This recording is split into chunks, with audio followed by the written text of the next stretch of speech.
ধরেন Peter Haas যখন তার নিরাপত্তার উদ্বেগের কথা নিজেই বলেছেন দূতাবাস, তখনও আপনি এরকম একটি প্রশ্ন এনেছিলেন। তো এখন প্রশ্নটা হচ্ছে মুশফিক ভাই যে বাংলাদেশের মানুষ যেটি চাচ্ছে, কোনো ডিরেক্ট কোনো অ্যাকশন, কোনো পদক্ষেপ কি আসতে পারে, কিছু আসবে কিনা, আসলে সেটা কবে, এমন একটি দোলাচলের মধ্যে মানুষ আছে। কারণ মানুষ ইতিমধ্যে ধরেন বিভিন্ন মিডিয়ায় ৩রা নভেম্বরের কথা শুনেছে, অমুক তারিখের কথা শুনেছে, তমুকের কথা শুনেছে, এই আসছে ওই আসছে, ৩,০০০ লোকের স্যাংশন আসতেছে, নানা রকমের কথা আসলে মানুষ খুব বিভ্রান্ত।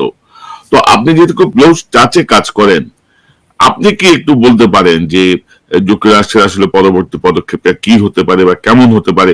আমি জানি যে আপনার কাছে স্পষ্ট হয়তো কোনো আমি বুঝতে পেরেছি আপনার প্রশ্ন। বিষয় হলো, প্রথমত আপনি এটা দিয়ে, আপনি যে ভিডিও ক্লিপসটি দেখালেন সেটা দিয়ে, মানে যুক্তরাষ্ট্র প্রায়ই বলে যে তারা কোনো রাজনৈতিক দলের পক্ষে নয়। আমি বলেছি হ্যাঁ, এটা আমি কোট করেছি যে তোমরা কোনো একটা পলিটিক্যাল পার্টির উপরে আরেকটা পলিটিক্যাল পার্টিকে সমর্থন করো না।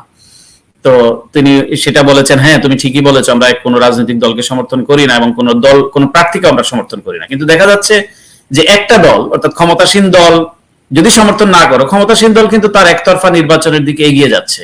এবং তারা এটার জন্য শুধু এগিয়ে যাচ্ছে না, তারা তার মূল প্রতিপক্ষকে একদম নিশ্চিহ্ন করে দিচ্ছে। যেভাবে 8,000, এখন তো 10,000 ছাড়িয়েছে, তারা যেভাবে গ্রেফতার করেছে অ্যাকর্ডিং টু গার্ডিয়ান এবং অন্যান্য ইন্টারন্যাশনাল আউটলেট, যেখানে যে কারাগারগুলোতে ধারণ ক্ষমতার চেয়ে অনেক বেশি। গার্ডিয়ান একটা ভয়াবহ চিত্র তুলে ধরেছে বাংলাদেশের, যেভাবে মানুষকে ধরে, আপনি যেটি বলেন তার ফ্যামিলি মেম্বারকে ধরে নিয়ে আসতেছে। এবং তারা যেই, আমি দেখলাম তার গার্ডিয়ানের রিপোর্টে তারা একটা কোট করেছে যে আপনার এই রাজশাহী কারাগারে, যেখানে 13,000 ধারণ ক্ষমতা, 4,000 ক্যাপাসিটি, কিন্তু 13,600 সেখানে আছে। আমি দেখেছি এটা নিয়ে প্রথম আলো একটা রিপোর্ট করেছে, ঢাকার কারাগারগুলোতে মানে একজনের উপরে আরেকজন শোয়ার মতো তো অবস্থা না। মানে যেইভাবে মানুষ বিরিদ্র দিবস রজনী পার করছে কারাগারগুলোতে, এবং মানুষ ধান খেতে, মানে এটা যুদ্ধের মতো অবস্থা, মুক্তিযুদ্ধের মতো, যেই মানে যুদ্ধের দিনগুলির মতো অবস্থা। তারা যেভাবে একটা মূল প্রতিপক্ষকে যেভাবে যুদ্ধের মধ্যে ঠেলে দিচ্ছে এবং একতরফা, তাদের হাতে কোনো ধরনের, তারা জাস্ট একটা সিম্পল মানে সাধারণ মানুষ, তারা তো এটাকে মোকাবেলা করার মতো তাদের সেই স্ট্রং সেই ক্যাপাসিটি নাই, এবং এটা হওয়ার কথা না। বাংলাদেশকে কিন্তু পরিকল্পিতভাবে এক ধরনের গৃহযুদ্ধের দিকে সরকার ঠেলে দিচ্ছে। মানুষকে যেভাবে তারা নির্যাতন করছে, শুধু তাই না, মানে নির্যাতনের তো একটা মাত্রা আছে, পুরা ঘর বাড়ি সব নিশ্চিহ্ন করে দিচ্ছে। তো এই অবস্থার মধ্যে আমার যেটা জানবার ছিল যে তাহলে মানে যুক্তরাষ্ট্রের অবস্থানটা কি তাহলে। তো তাহলে তিনি আবারও বলেছেন একই কথা, যে বাংলাদেশের অবাধ এবং সুষ্ঠু নির্বাচন তারা দেখতে চান। এবং তারা, আমি বলছি 2014 এবং 2018 সালের নির্বাচন তো লুট হয়ে গিয়েছে, রবড আউট। তো সুতরাং এই অবস্থানটা, তো তারা বারবার তাদের অবস্থানটা করছেন, যেটা প্রকাশ্যে যতটুকু করা যায়। আপনি জানেন যে প্রকাশ্যে আপনি যদি ইন্ডিয়ার কথাটাই ধরেন, যে প্রকাশ্যে অনেক জিনিস বলা যায় না, কিছু ডিপ্লোম্যাটিক টার্ম থাকে, ল্যাঙ্গুয়েজ থাকে, সেটাই বলা যায়। এবং অপ্রকাশ্য তাদের সব ডিসিশন পাবলিক করতে হবে, নট নেসেসারি, এটা সব জায়গায়, বাংলাদেশের ক্ষেত্রে তাই। তো সুতরাং তাদের যে অবস্থান, কিন্তু তাদের যে আগ্রহের জায়গা বাংলাদেশ, অ্যাটেনশনের জায়গা যে বাংলাদেশ, এটির কিন্তু বিন্দুমাত্র কোনো ঘাটতি নেই, এটি হবেও না। কারণ তারা এক ধরনের ডিসিশন তাদের আছে। বাংলাদেশে তারা রেজিম চেঞ্জ করতে যাচ্ছে না, কিন্তু বাংলাদেশের মানুষের ইচ্ছার যাতে বাস্তবায়ন হয়, মানুষ যাতে তার লিডারশিপটা পায়। আপনি যে প্রশ্নটি করলেন, তার আগে বলে রাখি যে অ্যাম্বাসেডর পিটার হাস শুধু যে এই স্থানীয় সরকারের যে একটা চেয়ারম্যান হুমকি দিয়েছে তা নয়, ছাত্রলীগের যে সেক্রেটারি, বর্তমান যে সেক্রেটারি, সে দিয়েছে। হাসানুল হক ইনুর মতো লোককে বলতে শুনেছি যে একে নিয়ে যাও তোমরা, এই ধরনের হ্যাঁ বহু লোক সে মানে অ্যাম্বাসেডর পিটার হাসের জন্য। মানে আপনি চিন্তা করেন, একটা রাষ্ট্রদূতের নিরাপত্তা যেখানে হুমকি, রাষ্ট্রদূতকে যারা যেভাবে তারা মারতে চায় অথবা জবাই করতে চায় বলে ছাত্রলীগের যে সেক্রেটারি বলেছে, এটি অবশ্যই তারা অবজার্ভ করছে, তারা দেখছে প্রতিটা জিনিস, এবং এটি নিয়ে তারা খুব স্ট্রং রিঅ্যাকশন দিয়েছে। এটা বলছে এটা খুব সহিংস রাজনৈতিক বক্তব্য, এগুলো তারা এইভাবে ক্যাটাগরাইজ করেছে এই বক্তব্যগুলোকে। তো সুতরাং আপনি এইভাবে বক্তব্য দিবেন, তার রাষ্ট্রদূতকে আপনি মারবেন, এবং আপনি তারপরে আশা করবেন যে আপনাকে মানে ফ্রি পাস দেওয়া হবে, এটা হবার নয়, এটা হবে না। কিন্তু আমি এই দৃষ্টিতে, যেমন আমি এই সমস্ত বাংলাদেশের মানুষ অবশ্য কেউ কেউ গুজব শুনতে পছন্দ করে, আর কেউ কেউ গুজব বলতেও পছন্দ করে, যে ভাই একটা কিছু মানুষ সবকিছুতে একটা বিনোদন খোঁজে, এটা মানে খোরাক খোঁজে। আমি দেখেছি যে ওয়াজ হয় সেটার মধ্যে এটা, এই যে হুজুররা যে ওয়াজ করে, এটা একটা বিনোদনের ক্ষেত্র হয়ে গেছে। মানুষ কে কত জোকস বলতে পারে, কে কত সুন্দর কথা বলতে পারে, এদের একটা টেন্ডেন্সি মানুষের মধ্যে দাঁড়াইছে। এবং কারোর সাথে কোনো ধরনের কোনো যোগাযোগ নাই, তারাও অবলীলায় বলে যাচ্ছে যে এইটা হবে ওইটা হবে, এত হাজার স্যাংশন হবে 500। আমার ধরেন স্যাংশন দিবে যুক্তরাষ্ট্র, আমাকে জিজ্ঞেস করে দিবে নাকি? এটা কমন সেন্স। তো এখন যে বিষয়টা হলো যে তাদের যে মেকানিজম, তারা এবং যুক্তরাষ্ট্র তো শুধু বাংলাদেশই তাদের টেবিলের মধ্যে না, অনেকগুলো বিষয় তাদের টেবিলে, সারা দুনিয়া এত কনফ্লিক্ট, এত কিছু চলতেছে। কিছুটা আপনি বলতে পারেন কিছুটা পলিসির গত কোনো চেঞ্জ হয় নাই, কিছুটা অ্যাটেনশনে বিঘ্ন ঘটেছে। যেমন আমরা আগে দেখেছি যে সেক্রেটারি ব্লিংকন নিজে অথবা জ্যাক সালিভান নিজে যখন আমাদের সঙ্গে আলাপ আলোচনার সুযোগ ছিল, দেখেছি এগুলো নিয়ে তারা যথেষ্ট ওয়ার্ড এক্সচেঞ্জ করতেন। এখন হয়তো তারা ফোকাসটা বারবার সিরিয়া বলতে হয়, ইসরায়েল এন্ড গাজার দিকে তারা মনোনিবেশ করেছে। অবশ্যই ইউক্রেন এবং অন্যান্য জিনিস তো আছেই। আপনি জানেন যে কানাডিয়ান একজন, কানাডা তাদের ঘনিষ্ঠ এলাই, ভারতের গুপ্তচরের সহযোগিতায় তাদের খালিস্তানের নেতাকে হত্যা করেছে, এটা নিয়েও আলোচনা হয়েছে। তারা প্রেসিডেন্ট ব্লিংকনকে প্রশ্ন করেছেন, উনি প্রেস কনফারেন্স করেছিলেন, সেখানে প্রশ্ন করা হয়েছে যে কানাডার ব্যাপারে অবস্থান কি। তিনি এটাও বলেছেন যে ভারত যাতে এই বিষয়ে ইনভেস্টিগেশনে সহযোগিতা করে, এটাও তিনি ক্যাটাগরি নয়াদিল্লিতে দাঁড়িয়ে বলেছেন। সুতরাং তাদের অনেকগুলো বিষয় আছে। এখন যেটা বিষয় হচ্ছে, হ্যাঁ, বাংলাদেশের পলিসির ব্যাপারে, বাংলাদেশে অবাধ সুষ্ঠু নির্বাচন, গ্রহণযোগ্য নির্বাচন এবং নেতা নির্বাচন, মানুষ যাতে তাদের ভোট দিয়ে নেতা নির্বাচন করতে পারে, এই বিষয়ে যুক্তরাষ্ট্র সম্পূর্ণ তাদের অবস্থান এক এবং অভিন্ন, তারা স্ট্রিক্ট। এখন এই জিনিসটার কিন্তু এটা ইমপ্লিমেন্টেশন করতে হবে বাংলাদেশের জনগণকে, বাংলাদেশের পলিটিক্যাল পার্টিস গুলোকে। এখন বাংলাদেশের আপনি বলতে, আপনাদের বাংলাদেশের পলিটিক্যাল পার্টিস গুলো কি সেই সুযোগ পাচ্ছে?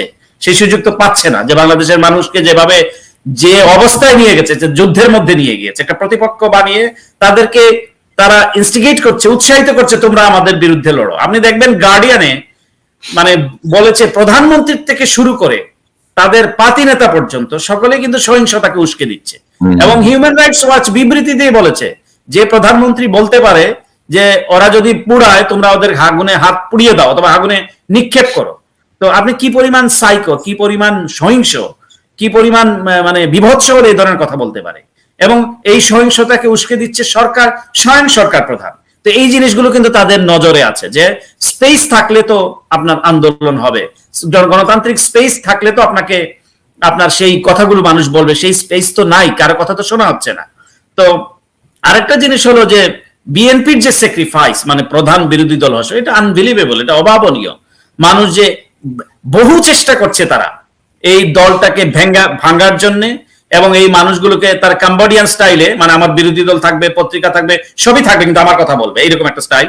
তো তারা এরকম কিছু নেতাদেরকে তারা এই যে ডিটেকটিভ ব্রাঞ্চ, পুলিশ যে কাণ্ডগুলি করছে, আমি তাদেরকে সতর্ক করছি আবারও যে এই জিনিসটা কিন্তু তারা ভয়াবহ ভাবে তারা খেলাধুলা করার চেষ্টা করছে এবং ভয়াবহ ভাবে দেশকে বিপর্যয়ের দিকে নিয়ে যাচ্ছে। দেশকে শুধু তাকে নয়, ওই ব্যক্তি নয়, ওই হারুন বা পুলিশ অফিসার নয়, তারা পুরো দেশকে তারা একটা বিপর্যয়ের মধ্যে ফেলে দিচ্ছে। তারা তো নিজেরা এটার জন্য ভোগবে, কিন্তু পুরো জাতিকে এটাকে মাসুল দিতে হবে।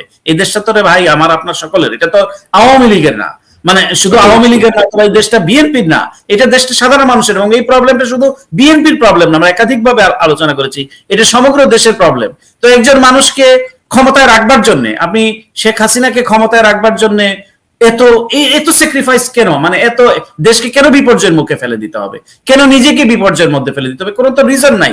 যদি মানুষ চাইতো একটা কথা যে হ্যাঁ মানুষ তাকে ভোট দিয়েছে। এখন বাংলাদেশের প্রধানমন্ত্রী আসনে শেখ হাসিনা থাকা আর সেনাবাহিনীর প্রধান থাকা, অথবা এসএসএফ এর ডিজি থাকা, অথবা ডিজিএফ এর ডিজি থাকা, কোনো পার্থক্য নাই কিন্তু, মানে একই জিনিস।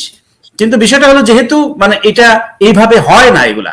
এখন আপনি আসেন যে মানুষের যে স্যাক্রিফাইস, মানুষ যে ভূমিকাটি রাখছে, যে মানুষের যে জাগরণ, সেটি কিন্তু অভাবনীয় এবং তৃণমূলে।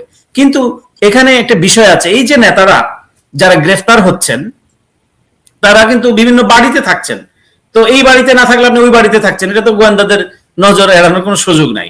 আপনি মানে এবং খুব তারা ওই বাড়ি দেখা যাচ্ছে যে অমুক বাড়ি থেকে অমুক স্ট্যান্ডিং কমিটির সদস্য গ্রেফতার হচ্ছেন বা অমুক ভাইস চেয়ারম্যান গ্রেফতার হচ্ছেন, তা আপনাদেরকে তো গ্রেফতার করছি এবং করবে। কিন্তু আপনারা এই গ্রেফতারটা আপনারা পাবলিকলি হন, আপনারা প্রেস কনফারেন্সে গিয়ে হন, আপনারা পার্টি অফিসে ঠিক আছে, আপনারা অন্য কোনো জায়গায় করেন, আপনারা আপনাদের কর্মসূচিগুলো আপনাদেরকে তো সবকিছু বন্ধ করে দিয়ে আপনি বসে থাকলেন। আমি নেতাদের কথা বলছি, আমি অবশ্যই স্যাক্রিফাইসকে ভ্যালু করি, যারা স্যাক্রিফাইস করছেন, জীবন সব বিসর্জন দিয়েছেন, জান মাল সবকিছু, কিন্তু তাদের কথা আমি যাদেরকে বলছি, এই যে যারা নমিনেশনের জন্য ঘুরঘুর করেন, যারা একদম মানে গুলশান অফিস মানে আপনার মানে পাড়া প্রতিবেশী কেউ বসতে পারে না, মিছিলের পর মিছিল, কোথায় এই সংসদ সদস্যরা, কোথায়? আপনারা যার যার এলাকায় গিয়ে সংগঠিত হন, আপনারা সকলে থানায় যান, গিয়ে বলেন হ্যাঁ আমাকে তো খুঁজছো, আমাকে নাও ধরো। আপনি কয়জন? আপনি 50 জন গেলে তো আপনাকে একদম আলু ভর্তা বানাবে, গুলি করবে। আপনি যান না 5000 লোক নিয়ে, বলেন যে তোমরা আমাদেরকে খুঁজতেছো, কারণ মিলিয়ন মানুষ, 2 কোটি মানুষ নাকি পত্রিকার রিপোর্ট অনুসারে তারা ঘুরে বেড়াচ্ছে। তো আপনারা গিয়ে বলেন যে আমরা, আমাদেরকে ধরো, এই থানায় থানায় গিয়ে তোমরা তো আমাদেরকে খুঁজতেছো। যদিও শেখ হাসিনার যে ভিন্ডিকটিভ মানে আচরণ, এখানে এগুলোর কোনো মূল্য নাই, কিন্তু তারপরও আপনার কর্মীকে আপনি সলিডারিটি প্রকাশ করলেন, যে কর্মীটা জীবন দিচ্ছে, যে কর্মীটা মাঠের ক্ষেতের মধ্যে ঘুমাচ্ছে, তার প্রতি তো আপনি সংহতি প্রকাশ করলেন, আপনারও স্যাক্রিফাইস হলো। এই স্যাক্রিফাইস সকলের সমান্তরালে হলো। তো এই জিনিসগুলো আমি, যারা পলিটিক্যাল পার্টি, যারা নেতৃত্ব দেন, যারা মন্ত্রী এমপি হতে চান, আমি তাদের উদ্দেশ্যে বলছি যে তারা এই রিস্কটুকু তো নিতে হবে ভাই। আপনি সাহসী অমুক খালি সমালোচনা করব যে এইটা ও সাহস দেখাইলো না, এখন তো সব সাহস দেখাইলো, মানে সব ধরনের হলো। আপনাদের বিএনপির যে এখনকার যে লিডারশিপ, আমি বলবো খুবই মুন্সিয়ানার পরিচয় দিচ্ছেন। বিএনপির যে ভারপ্রাপ্ত চেয়ারম্যান, আমি দেখি ওনার যে ঘোষণাটা, যে তারেক রহমান সাহেবের যে নেতৃত্ব জি একজন চলে যাচ্ছে, সেই জায়গায় আপনি দাঁড়িয়ে হিসেবে অসাধারণ। মানে এটাই ডেমোক্রেটিক, মানে ডেমোক্রেটিক মুভমেন্টের, এটাই একটু আপনি অনেক সমালোচনা করতে পারবেন, কিন্তু এটাই আপনাকে মূল জায়গাটাকে আসতে হবে, অ্যাড্রেস করতে হবে। এটাই কিন্তু ডেমোক্রেটিক মুভমেন্টের একটা নিয়ামক। এই যে নির্দেশনাগুলো, আপনার নেতৃত্ব ছড়িয়ে দেয়া, ঠিক আছে তুমিই লিডার হয়ে যাও, তুমি আমার জায়গাটি নিয়ে যাও, যদি তুমি থাকো, তোমার যদি তুমি লিডারশিপটা গ্রহণ করো। তো এই জিনিসগুলো কিন্তু, এই ঘোষণাটা অবশ্যই খুবই যথোপযুক্ত ঘোষণা, এবং খুবই স্মার্ট এবং ম্যাচিউর এবং খুবই সুদক্ষ রাজনীতির পরিচয় বহন করে এই সমস্ত এই ঘোষণাগুলো। কিন্তু যেটা হচ্ছে, মানুষের মধ্যে আপনার আতঙ্ক নয়, ভীতি নয়, কিসে আপনার ভীতি, উৎসাহ ছড়াতে হবে। আবার গুজবও নয় যে আমি যুক্তরাষ্ট্র এখানে হাসিনাকে স্যাংশন দিয়ে তার ইয়েকে বের করে দিবে, তাকে নিয়ে ওইখানে অমুককে বসায় দিবে, এইগুলোও নয়। নিয়মতান্ত্রিক যে বিষয়গুলো, সেটির প্রতি আপনাদের যেতে হবে। আপনাদের সঙ্গে সারা দুনিয়া আছে, এটা কি বলে বোঝাতে হবে নাকি? এটা নিয়ে কোনো সংশয় থাকার কোনো কারণ আছে যে বিএনপির এই গণতান্ত্রিক আন্দোলন, এই শ্রমিকদের যে গণতান্ত্রিক আন্দোলন, 3 জন শ্রমিককে জীবন দিতে হয়েছে, যুক্তরাষ্ট্রের সাথে সাথে স্টেটমেন্ট ইস্যু করেছে, বলেছে যে তারা তাদের দাবিটা কি, যে তারা সংগঠন করার সুযোগ চায়। আপনি সেটা দিবেন না? আপনি তাকে মাত্র 8000 টাকা বেতন দিচ্ছেন। 8000 টাকা দিতে সে বাড়ি ভাড়া দিতে পারে না, সে 25,000 টাকা দাবি করেছে যে আমাকে 25,000 টাকা বেতন দিতে হবে। এই যে গার্মেন্টস মালিকগুলো যে ওভার ইনভয়েসিং করে, আন্ডার ইনভয়েসিং করে, যে billion $62 billion according to financial integrity report অনুযায়ী, প্রায় 2 দশক, মানে 1.5 দশক, প্রায় 16 বছরে তারা এটা $62 বিলিয়ন পাচার হয়েছে বাংলাদেশ থেকে। এবং এই গার্মেন্টস মালিকগুলো এগুলোর মধ্যে আছে, তারা বিশাল শান শৌকতে থাকে। আপনি প্রত্যেক গার্মেন্টস মালিকগুলোকে দেখবেন, তারা বিভিন্ন জায়গায় গিয়ে তারা প্রাইভেট হেলিকপ্টার, তারা মানে ওই বড় বড় জায়ান্ট গুলো, এবং কোনোটাই বিজনেস ক্লাস এবং এই কি বলে ফার্স্ট ক্লাস ছাড়া চলে না তারা। কেন? তুমি ইকোনমিতে চড়ো, তোমার ইয়েকে 25,000 টাকা দাও, তুমি তো রাস্তার লোক ছিলা, তুমি তো এই শ্রমিকের উপর ভিত্তি করে তুমি আজ বিশাল বিত্ত বৈভবের মালিক হয়েছে, তুমি আর তোমার শ্রমিকের রক্ত তুমি কেড়ে নিচ্ছ। আর প্রধানমন্ত্রী বলতেছে যে তোমরা কাজে যাও, নাহলে গ্রামে চলে যেতে হবে। কত রকমের বিভৎস, এক্সকিউজ মি, কি পরিমাণ মানে লুটেরায়েরা, কি পরিমাণ নৃশংস হলে পরে একটা প্রধানমন্ত্রী এই ধরনের কথা বলতে পারে, প্রধানমন্ত্রীর আসনে বসে। তো এই যে শ্রমিকদের রক্তের উপর দাঁড়িয়ে তোমরা আজকে বিত্ত বৈভবের মালিক হয়েছে, তাদেরকে তাদের পাওনাটুকু দিচ্ছ না, তাদেরকে জীবন দিতে হচ্ছে। তারা সংগঠন করা তার লেজিট, স্টেট ডিপার্টমেন্ট বলেছে এটা তাদের লেজিট রাইট, তো তাদের ইউনিয়নকে এক্সারসাইজ করা। তোমরা তাদেরকে গুলি করে, পাখির মতো গুলি করে মারছো। সুতরাং বাংলাদেশ আজকে সব দিকে আক্রান্ত, কিন্তু গোটা দুনিয়া বাংলাদেশের সঙ্গে আছে। আপনি টেলিগ্রাফের রিপোর্টটি দেখুন, শুধু টেলিগ্রাফের রিপোর্টটা, আপনি নিউ ইয়র্ক টাইমস এর রিপোর্টটি দেখুন, একদম লাইন বাই লাইন বলে দিয়েছে যে সরকার যে অর্কেস্ট্রেটেড, সরকার মনে হচ্ছে করেছে, আমাদের সিলেটি ভাষায় একটা প্রবাদ আছে যে আগ্রা বেটির লাজ নাই, দেখরা বেটির লাজ। মানে সে প্রকাশ্যে পায়খানা করতেছে, এটার নাম, এটার কোনো দোষ নাই, কিন্তু ও দেখবে কেন? এটা তার অপরাধ, তাকে ধরতে হবে। ও বলবে কেন?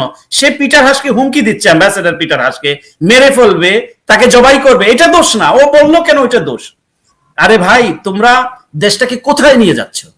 তো এখন আমি বলে রাখি, যারা সিকিউরিটি ফোর্সে আছেন, যারা ইন্টেলিজেন্সে আছেন, যারা পুলিশে আছেন, এই দেশটা কিন্তু সকলের, সবার। আপনারা একজন মানুষকে, কেবলমাত্র একজন পলিটিক্যাল লিডারকে ক্ষমতায় রাখার জন্য উইদাউট এনি ম্যান্ডেট এই রিস্কটা নিয়েন না, এই খেলাটা খেলবেন না আপনারা, দয়া করে। কারণ এখনো সময় আছে, এখনো তারা অনেকগুলো বিচার বিশ্লেষণের মধ্যে আছে। কিন্তু এভরি ডিপ্লোম্যাটিক ভাষায় একটা কথা বলে আর কি, মানে এটা বলে every option is on the table.